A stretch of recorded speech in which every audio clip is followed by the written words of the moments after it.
Começando, né, eu queria agradecer o Vitor e o professor Luiz também pelo convite. Fiquei bem feliz de apresentar. Acabei o mestrado agora, vim apresentar, né? Acabei o mestrado agora. Esse trabalho é um pedaço do que eu fiz no mestrado, da minha dissertação. Grande parte, mas ainda tem um final. E eu adaptei um pouco o título, vi tem uma galera tirando foto, assim, não sei se era para ver a referência e tal. Vou mostrar depois o nome do artigo. Eu adaptei para deixar, o Vitor falou que o laboratório aqui está aberto para muita coisa, então eu moldei a apresentação pensando em computação, música e matemática, um pouquinho de cada coisa que tinha no artigo. Eu sou o Ângelo e terminei o mestrado agora na UFJF. Eu vou falar de uma introdução para a gente eu passar mais voltado à música, o problema, o que a gente vai trabalhar, como que é esse cenário de classificação de gênero, que áreas que a gente pode trabalhar para fazer predição. Os objetivos principais desse trabalho, os dois objetivos, vou dar uma passada. Os trabalhos relacionados, vou mostrar alguns do que eu citei na fundamentação e o porquê eu citei, o que tinha de relevante que ajudou a construir a nossa ideia. Vou falar sobre caracterização de música, que eu falo de característica acústica, de alto, médio, baixo nível. Vou explicar qual que a gente usou, por que a gente usou para classificar gênero. Passo pela fundamentação do nosso método de classificação, trago experimentos, resultados, trabalhos futuros. Eu trago, além dos que a gente vai desenvolver, um que já tem uns resultados, que é a continuação desse método, só que não deu para publicar, porque a gente está terminando os experimentos, mas já tem uns resultados legais que eu achei relevante trazer, e eu vou apresentar para vocês. Esse é o artigo, então se alguém quiser pegar a referência, nem saiu, né? Já foi aceito em novembro do ano passado, mas vai sair em 2020 na revista. Então está bem recente.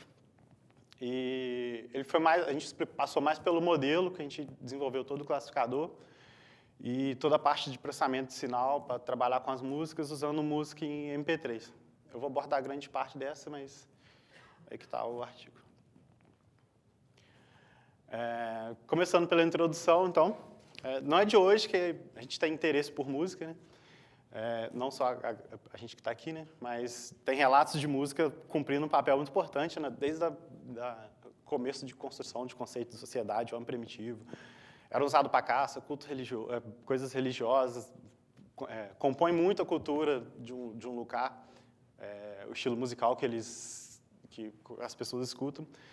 E tentar traçar um paralelo do perfil das pessoas ou do grupo das pessoas, analisando os gêneros das músicas mais tocadas, o que é mais ouvido pelas pessoas.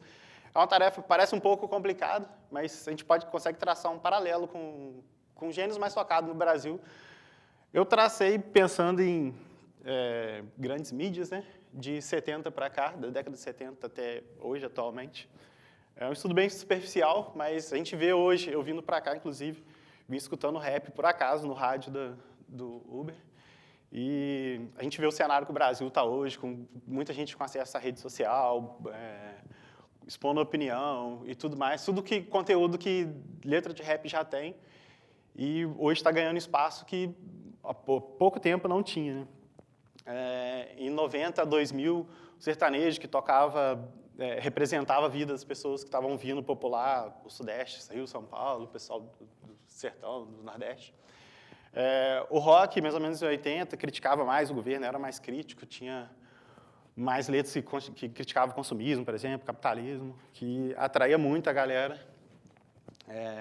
Em 70, com a popularização da TV, o grande aliado, né, da MPB foi a popularização da TV, que o começo foi umas músicas mais nacionalistas, foi final de ditadura também, meio de ditadura.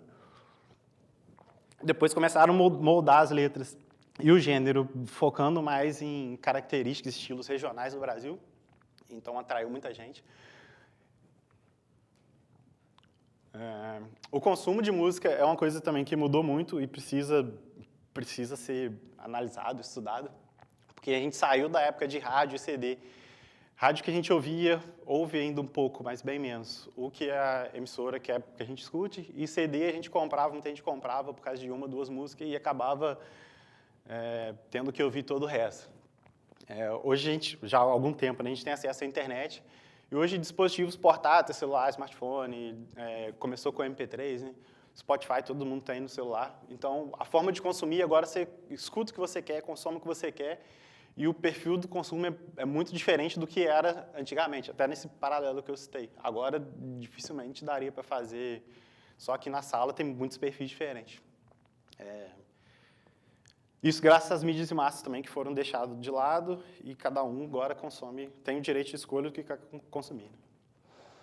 Eu trouxe alguns números de usuários e músicas que o Spotify tem hoje. O Spotify, Apple Music e Deezer, as 3 maiores plataformas. Tem muita coisa, muito usuário, muita música e muitos gêneros de música. O problema de definir esse gosto musical nesse perfil de consumo, saber o que você está consumindo, tem uma complexidade enorme, porque hoje a gente tem muita músicas com gêneros, com vários gêneros incluídos. Tem gêneros saindo hoje, tem mistura de música saindo hoje, que não tem como acompanhar, não tem como rotular ela manualmente, né? Ouvir tudo e rotular tudo. Não é um problema recente, mas esses números que eu mostrei na escala atual é gigantesco. Tem diversas abordagens para esse rótulo de música, né? Para classificar ou contra gênero.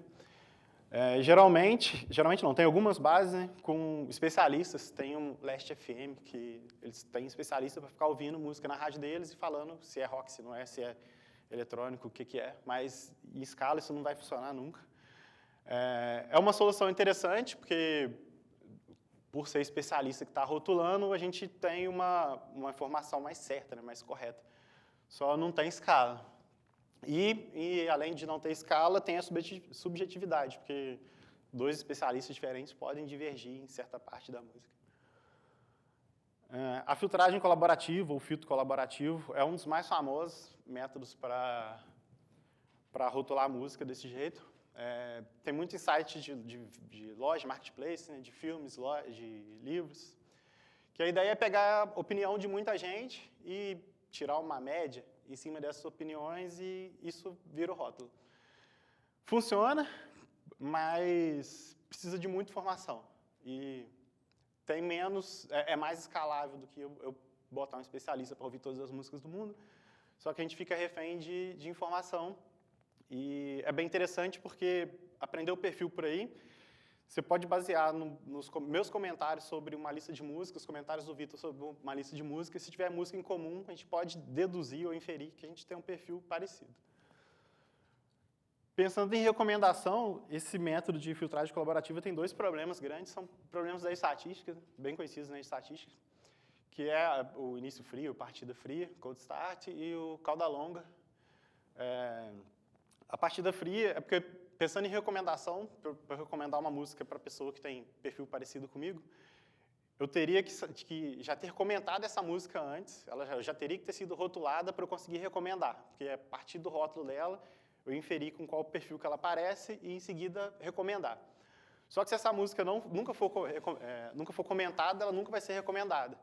Então, o que pega? Nessas músicas novas que estão lançando, se não tiver recomendação, se não tiver comentário, se ela não tiver rótulo, ela nunca vai ser recomendada e ninguém nunca vai ouvir. E a gente cai no problema de cauda longa, onde que, ao princípio de Pareto, né, 20%, a gente estima, né, que 20% ou poucas músicas têm rótulo e a grande, infinita maioria não tem informação alguma. É isso. Pensando em número de usuário, escalar isso também é um problema, porque a gente pode ter informação demais e tentar calcular, avaliar perfil em cima disso também pode ser custoso, mas é mais funcional do que especialista. Uma alternativa que resolve todos esses problemas anteriores é você rotular uma música a partir do seu conteúdo. Tentar escutar o que tem dentro dessa música e, a partir do seu conteúdo de informação acústica, a gente tentar traçar algum gênero ou buscar características que se repitam em outras músicas e rotulá-las da mesma forma. Um dos problemas é que são inúmeras características. A gente tem informação de timbre, tem informação de ritmo, de harmonia, e é bem complicado montar, extrair a característica para construir uma representação consistente. E, além disso, para quem já trabalhou com sinal, vou mostrar o tamanho, mas você aplicar uma transformada de Fourier numa música de 3 minutos, dá um vetor de mais de 3 milhões de componentes. Então, você avaliar, você calcular uma distância em cima disso, aqui estão os números. Se eu trabalhar com áudio, uma música de 3 minutos, no domínio do tempo, eu tenho um vetor com 180 mil componentes. E uma simples transformada de Fourier, quase 4 milhões. Para calcular a distância euclidiana, que seja muito custoso, pensando em milhões de músicas, igual a base do Spotify, 200 milhões de músicas. Então, para tentar resolver esses problemas, ou avaliar, né, esses problemas, a gente primeiro tem 2 propostas desse trabalho, que é aprender o perfil de consumo das pessoas. A gente tenta individualizar, além de aprender a individualizar, e trabalhamos também com a redução de dimensionalidade. Aplicamos PCA, vou comentar um pouquinho, para ver os principais componentes e avaliar se dá para reduzir dimensão ou tem que trabalhar com a música toda.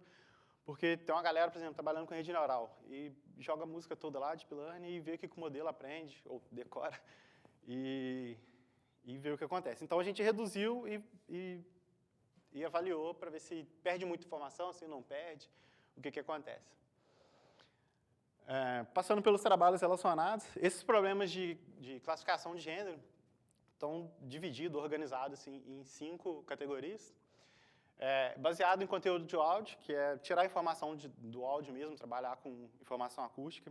Conteúdo simbólico, que é informação simbólica. Extrair letras, pegar o texto da música mesmo, fazer uma análise semântica e ver se esse gênero tem mais tendência a ter letras de um tipo ou de outro. Com metadados, que é a estratégia do filtros colaborativos, né? Bota a pessoa para rotular e o que elas comentarem, a gente tenta extrair informação daí. E abordagem híbrida, que é a mescla de 2 ou mais tipos desses daí. Tá. Esse primeiro trabalho do McPhee, foi uma das primeiras referências que a gente pegou para ver, porque ele começou a trabalhar com aprendizagem geométrica, pensando em fazer um ranqueamento do que as pessoas ouviam e desconsiderando o gênero. Para corrigir o modelo dele, ele pediu um feedback do usuário, uma curtida, e a partir dessa curtida ele avaliava se a classificação, a recomendação dele estava certa ou não. Ele teve resultado interessante, mas como ele usou o filtro colaborativo, ficou condicionado à existência ou não de informação no banco, na sua base de dados. Né? Se tivesse informação, funcionava legal, para os que não tinha, ele não conseguiu resolver muito bem. Esse segundo trabalho do Wolff, ele também foi bem interessante, porque ele avaliou várias características acústicas, então ele fez combinação entre timbre e harmonia, pegou entre ritmo também, combinou uma ou outra, pedaço diferente da música, para avaliar onde tinha informação mais relevante. O problema é que ele avaliou com triplas de músicas, então ele pegou 3 em 3 músicas e avaliava o quão similares elas eram. Foi uma estratégia que deu um resultado interessante, mas foi bem custosa. A gente achou mais interessante o estudo que ele fez em cima dessas características, porque a critério de comparação, a gente foi seguindo o que o pessoal usava na literatura e trazia resultado. Esse próximo trabalho, né, também, ao invés de classificar gênero, ele tentou predizer qual artista que tinha na música. Foi uma estratégia diferente, não muito comercial, Spotify usa gênero, inclusive. Só que a estratégia de classificação foi muito boa, e foi a que a gente usou também. Ao invés de ele comparar música, triplas de músicas ou pares de músicas, ele comparou pelo centroide.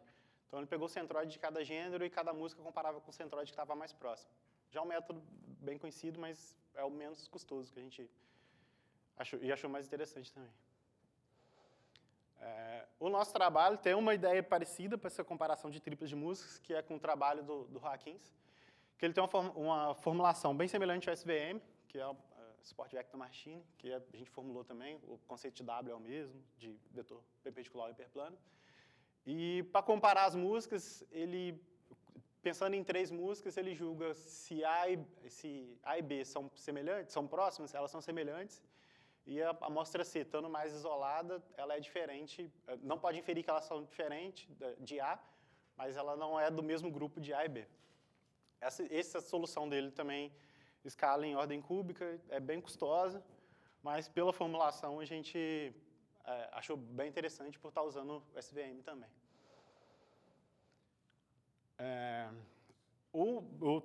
Esse trabalho que eu desenvolvi foi em cima desse primeiro estudo, do Maurício, Cristiano e Raul, são os três autores, que eles adaptaram essa ideia do centroide mais próximo, que a gente consegue escalar o custo do algoritmo em linear, né, em ordem de n, com o número de amostras, comparando com o centroide mais próximo. O rótulo é definido pelo centroide que está mais próximo a qualquer outra alternativa. E a gente mudou a formulação também para conseguir... A gente precisou de trabalhar com predição estruturada, reformulando o problema de aprendizagem métrica como problema de predição estruturada. Vou mostrar. Esse é um problema de aprendizagem métrica. A gente tem dois conjuntos. Um conjunto de pontos ou de pares que pertencem à mesma classe, né, que são semelhantes. E um segundo conjunto, o conjunto de restrição, que são pares de pontos que pertencem a classes diferentes. A primeira formulação, o primeiro trabalho de aprendizagem métrica, né, foi esse trabalho do Xing. Foi a primeira pessoa que publicou o método pensando em um problema de otimização convexa, que aí possibilita a gente minimizar, né, minimizar a distância pensando no mínimo global, que consegue separar instâncias semelhantes de instâncias diferentes. Essa é a formulação. Então, a gente tem um conjunto de pares semelhantes e a ideia é minimizar essa distância entre eles, intergrupo, intercluster, com uma restrição que garante a convexidade, que são dos conjuntos de pontos diferentes. Além disso, a matriz A também tem que ser positiva definida, semi-definida, e não pode zerar os parâmetros. A partir desse trabalho, que foi o primeiro, assim, o mais importante na área, de início, né, veio algumas outras ideias. O trabalho do Joaquins, que teve a ideia de restrição em trios, né, comparando restrição relativas em trios, foi originário desse trabalho do Xing. E esse último trabalho que foi a ideia de margem, que os autores tiveram a ideia de botar uma margem separando os pontos semelhantes dos pontos diferentes com a ideia de restrição relativa. Então, tem dois pontos do mesmo conjunto, do conjunto semelhante, e um ponto de um conjunto, uma amostra, uma instância de um conjunto diferente, e a ideia é afastar com uma margem. Ele ainda não pensou, não colocou o conceito de maximização. Essa é uma figura que ilustra essa formulação. Na primeira figura, a gente tem os pontos da mesma classe, a ideia é ir aproximando e trazer a margem de forma que isole os pontos de classes diferentes. Beleza. A ideia de caracterização musical, que é o que eu comentei, que tem muita informação, tem muita característica, né? Além de muitas características, tem muito combinação entre si. Tem problemas para descobrir o melhor ponto de uma música, para você extrair informação. Também outros problemas que dá para explorar, né? Entre os tipos de músicas, estão divididos em alto, médio e baixo nível, né? Alto e médio níveis são informações que a gente consegue perceber ouvindo mais fácil. Por exemplo, diferenciar qual cantor que está cantando uma música, por exemplo, para descobrir um cover. Saber se tem a presença de uma bateria ou não numa música, da guitarra ou não. E esse de baixo nível é mais informação acústica. É mais fácil de extrair do sinal. E são mais indicados para problemas de gênero, predição de artista, análise de sentimentos também, resolvendo como problema de regressão.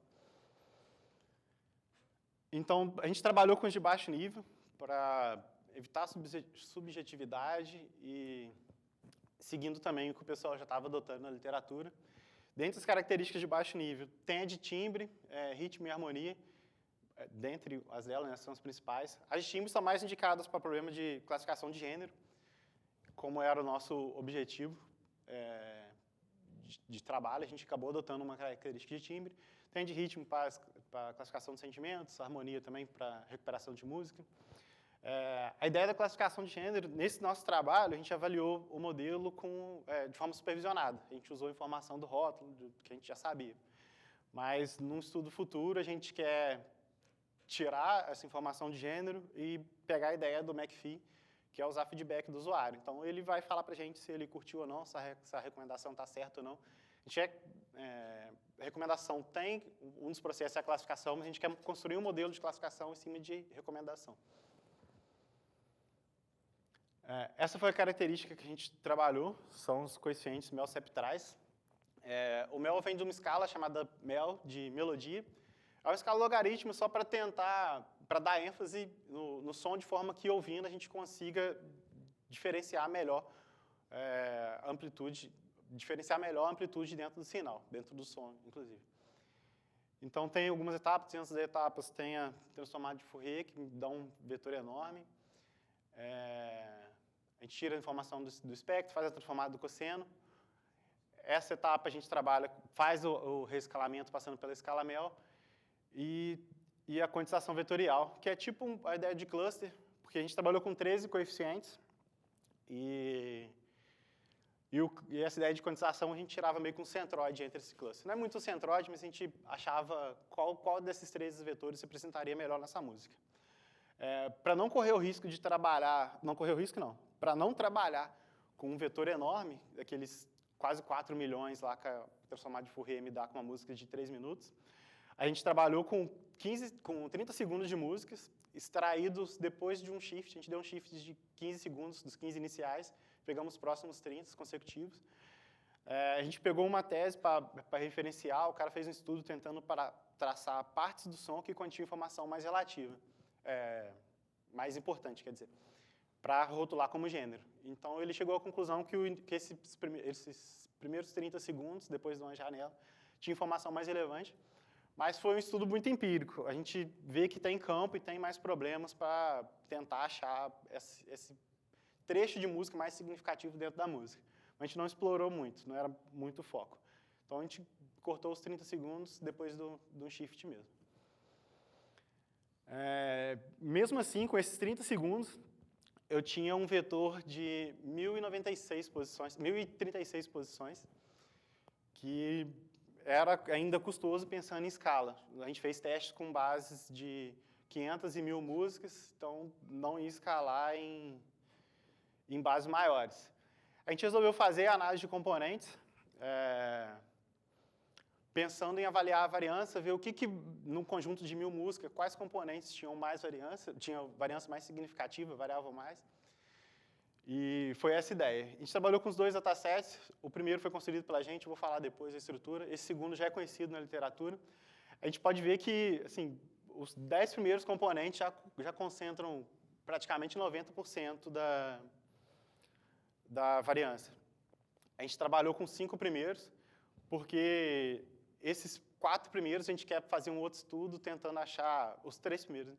Achar a distribuição, ver como é que eles estão organizando, quão linear eles vão ser. Então, a gente trabalhou com 5 e outras dimensões que eu vou comentar até o final, para ver se essa redução, trabalhar com menos dimensões, ia ter impacto negativo ou não, ia ter muita perda de informação ou não. Essa é a formulação do nosso problema. A gente consegue adaptar a formulação do Xing, que é comparação entre pares, para um problema de análise de cluster, onde a gente consegue minimizar a distância de pontos comparados dentro do seu próprio cluster de forma linear, em ordem linear. Então, a gente desconsidera a comparação pareada ou em tripla, que era a formulação do Hawkins, e concentra só no centroide.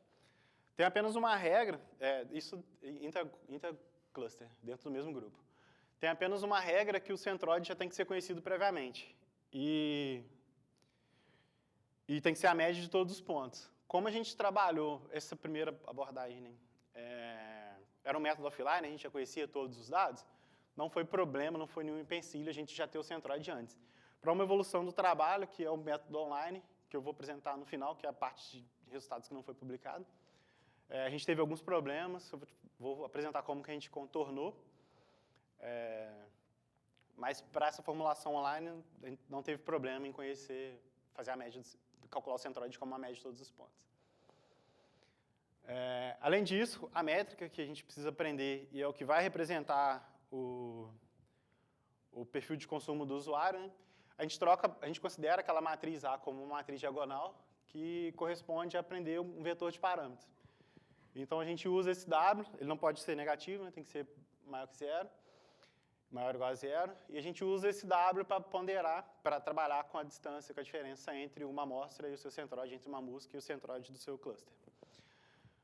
A solução do problema de métricas é exatamente aprender esse W, tentar ir adaptando esse W de forma que a gente consiga uma solução única. A formulação do jeito que está, do jeito que foi apresentada, ela garante uma solução, mas não garante uma solução única.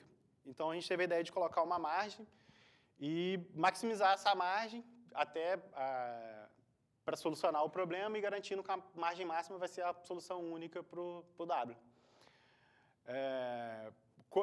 A gente trabalhou, por trabalhar em offline, né, o grande número de correção traria alguma estabilidade para o nosso método. A gente trabalhou com o método gradiente para resolver e a gente ia ter problemas com W. Então, a correção do W é iterativa. À medida que vai errando ou acertando classificações, a gente vai corrigindo o W. E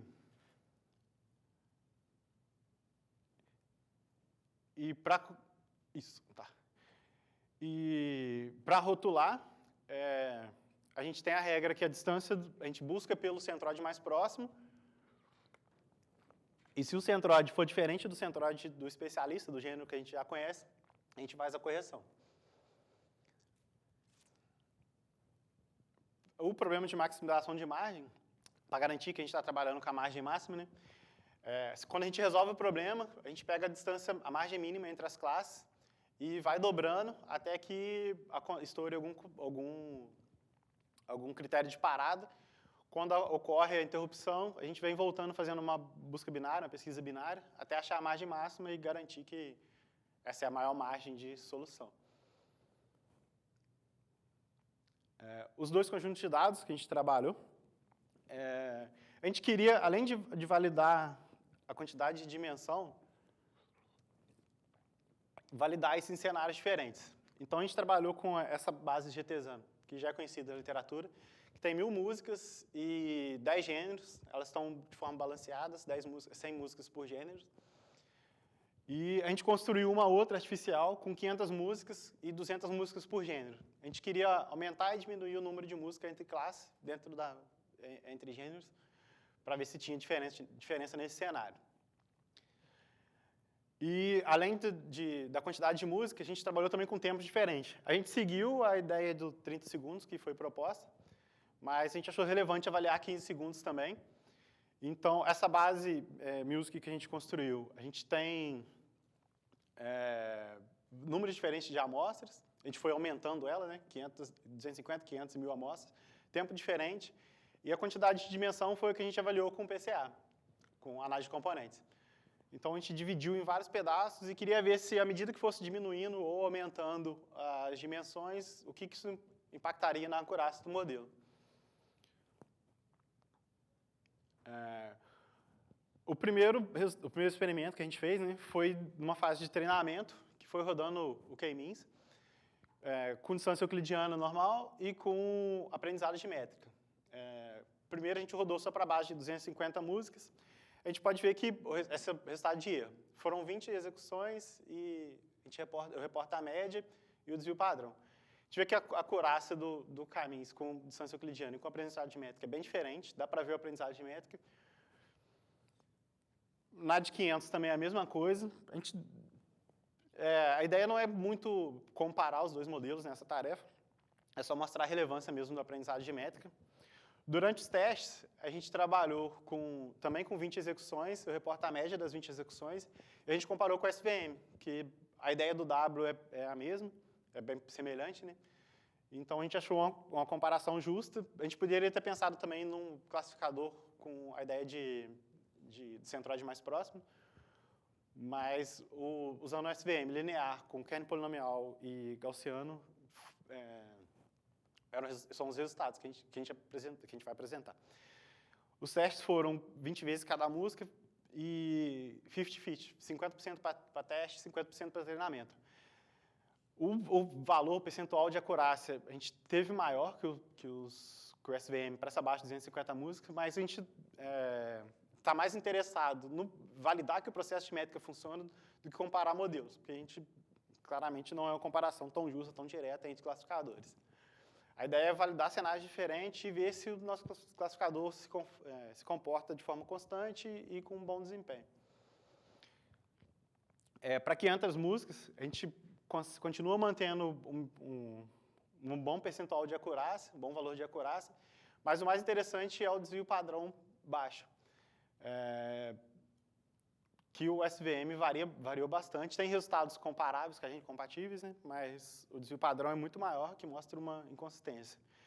Que também a gente leva em consideração, mas a gente rodou, para não ficar, não forçar resultado, né? A gente rodou com os parâmetros default do SVM Lite, do ROA15, porque para não ficar pesando parâmetro nem para um nem para outro.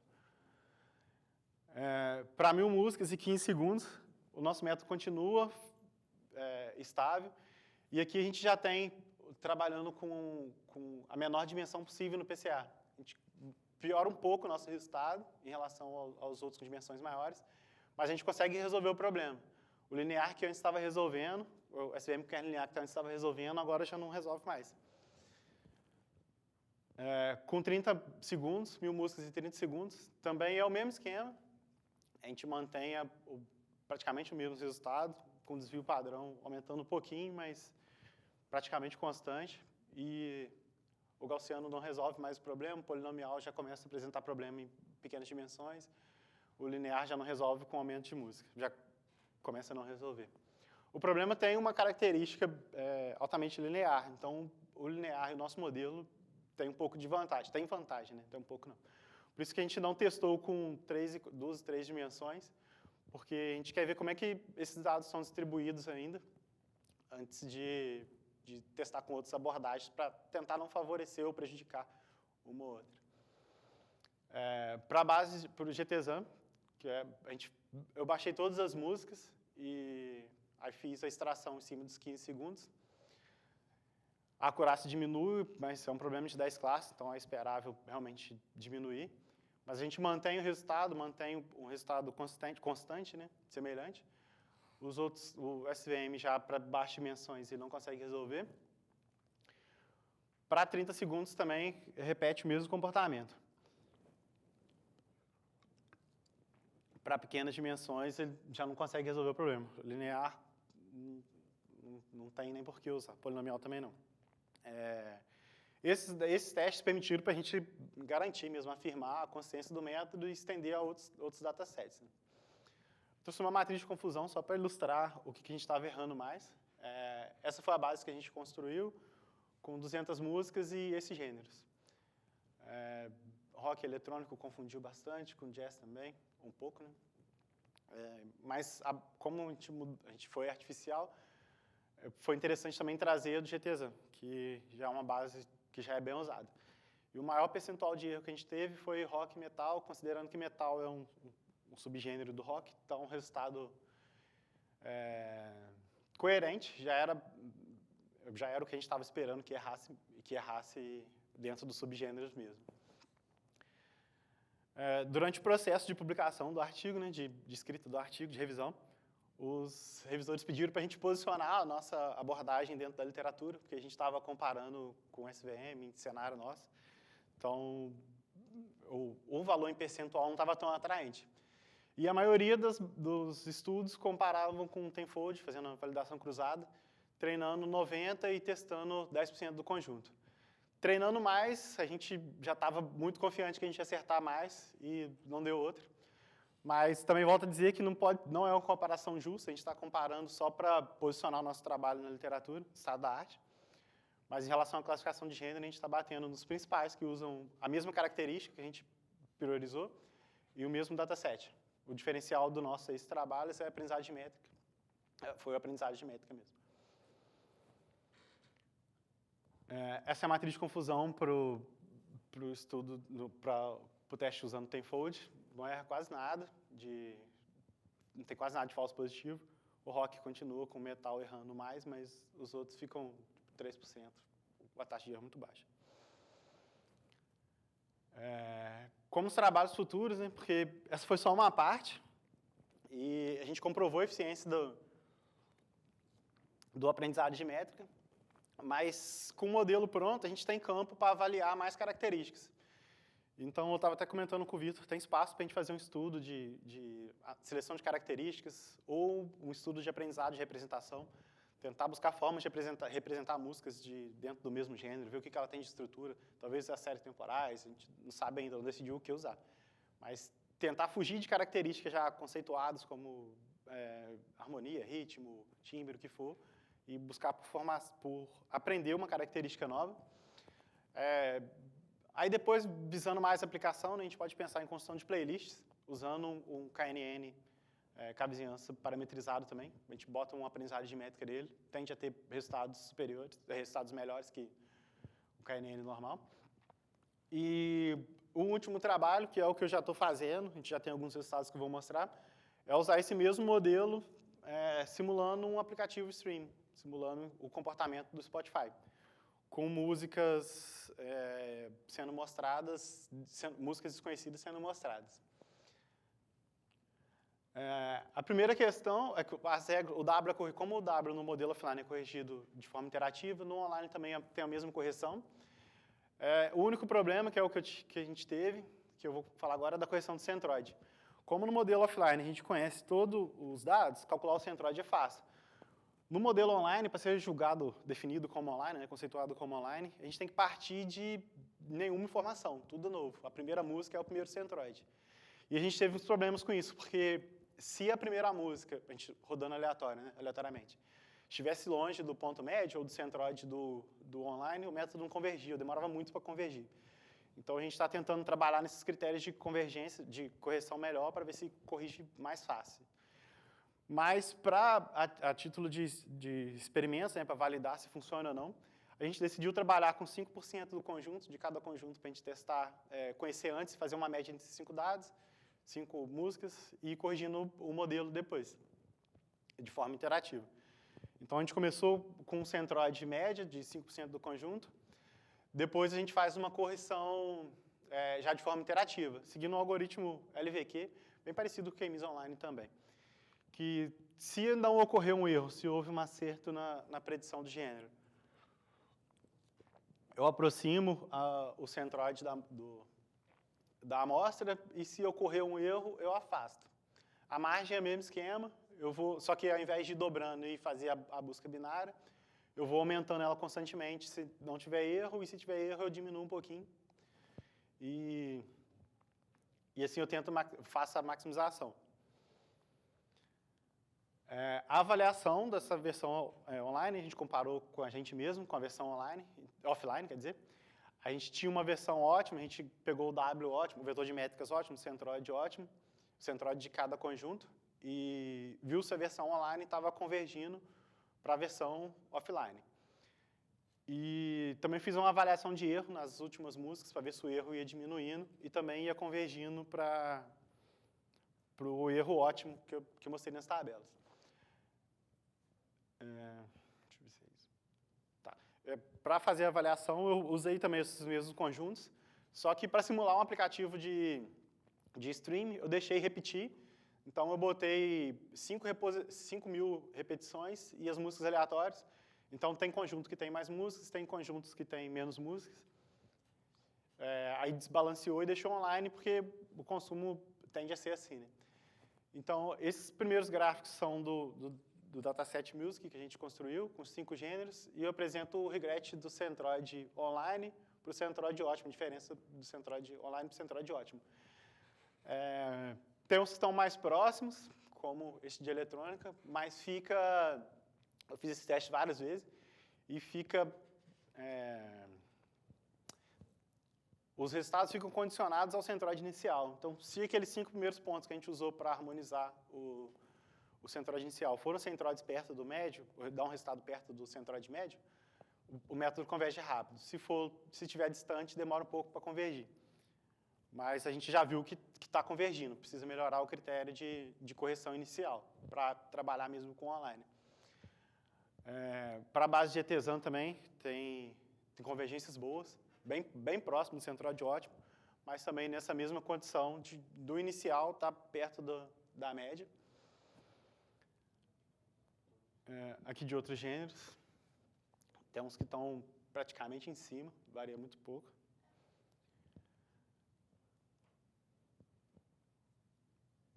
E essa foi a convergência do W, que acho que está meio ruim para ver, mas aqui embaixo são as 5.000 atualizações que ele teve de correção e convergiu, assim, nas 200 primeiras ele já estava bem próximo ao W ótimo.